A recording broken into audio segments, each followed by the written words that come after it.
I heard about the story when you and Troy Polamalu went to American Samoa. Yeah, Please 2011, tell us right? about that. That a great Yeah. experience. Wow. Some of the athletes, or you still remember some of the young athletes that you talked to, or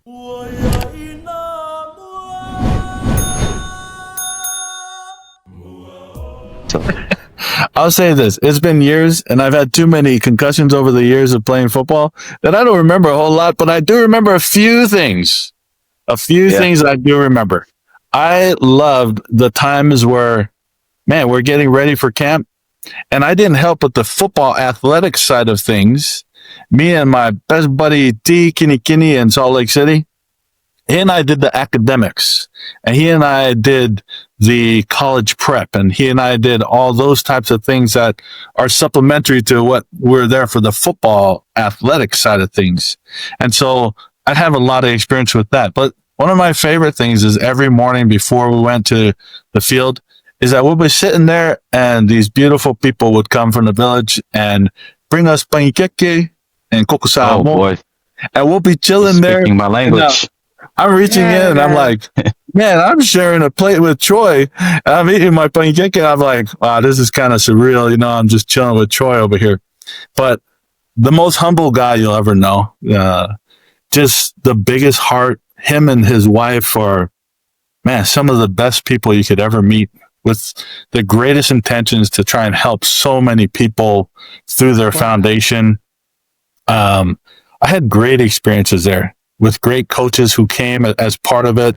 I was part of All Poly Sports, All Poly Football, which is mostly out of Salt Lake City.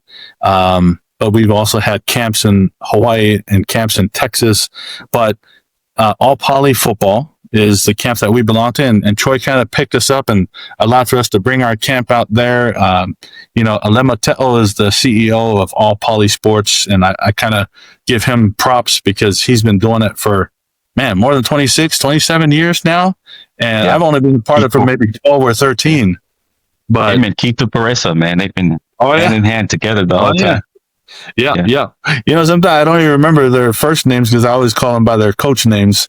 And so you say Keith, coach, Coach Oops, Coach Keith.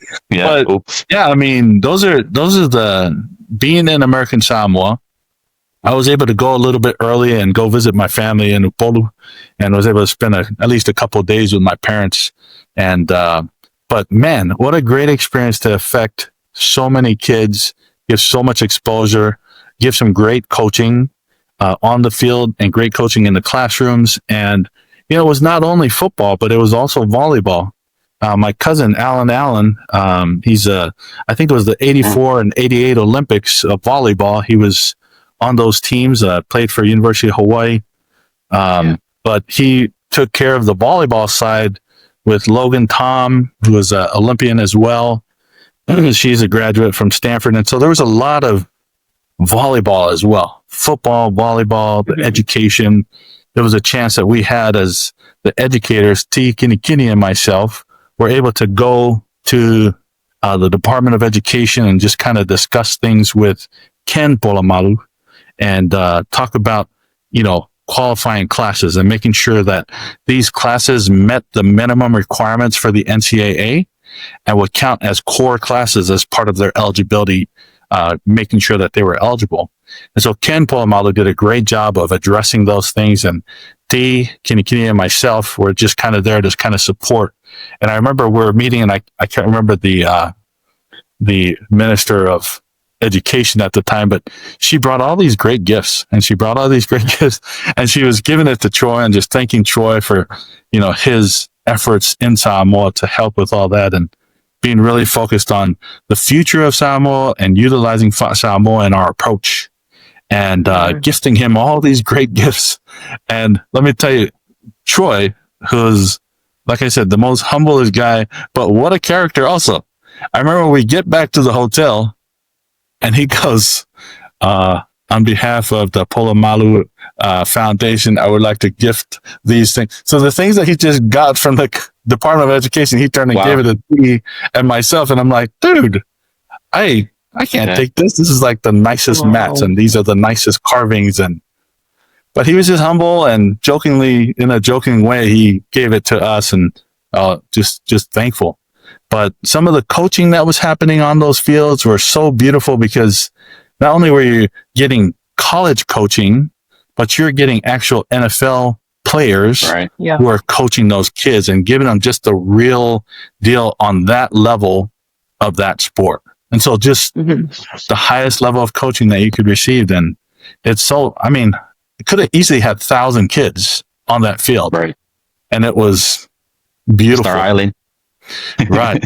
And if you ever go and you kind of, you search it on YouTube, the music, the singing that those kids, the gospel was so entrenched in everything we did. We always prayed. We always sang hymns. We always gave praise to God as we were playing this beautiful sport. And the representation from each of the schools was beautiful. The coaches, it was just a beautiful opportunity.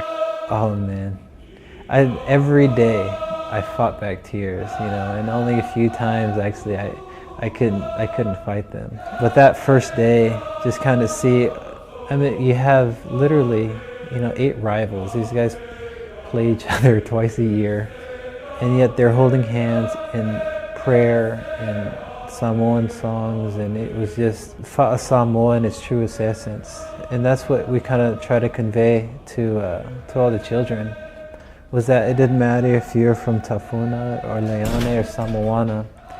What mattered is that we represent Samoa. And thanks, that's pretty cool. Thanks for a lot of people that came from that. Yeah, I saw that video as well. Yeah, every time I watch that, and then all the kids singing the hymn song, man, the unison and all that get together, it just brings back the lift to your spirit. But the reason why I ask is because, he's always a good talker.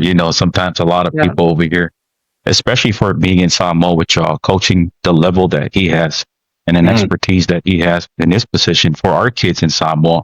There are millions of people out here that are willing to die to meet this person.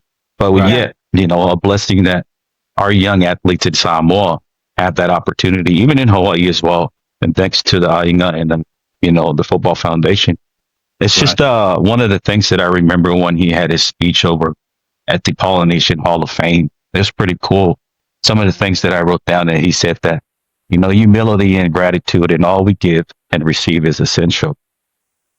I think, and then some of the stuff that he always said, that be unselfish. And then when you said that, he just got the gift from, and he just gave it to you guys. So I was like, wow, it does explain who he is most of the time, but he will never forget the Samoa way. That's why he always preach, Right. So, but other than that, what a blessing for you, Mr. Matt, to be there with him and actually to help our kids that level of expertise. And, but I think that's one of the things too, that I do envy our culture, especially any Polynesian culture. It's just the way that we were brought up, and the talent that we have is so natural. And then with everything that we go through, it's always going to come down to it. Pray, pray, pray. Oh, yeah.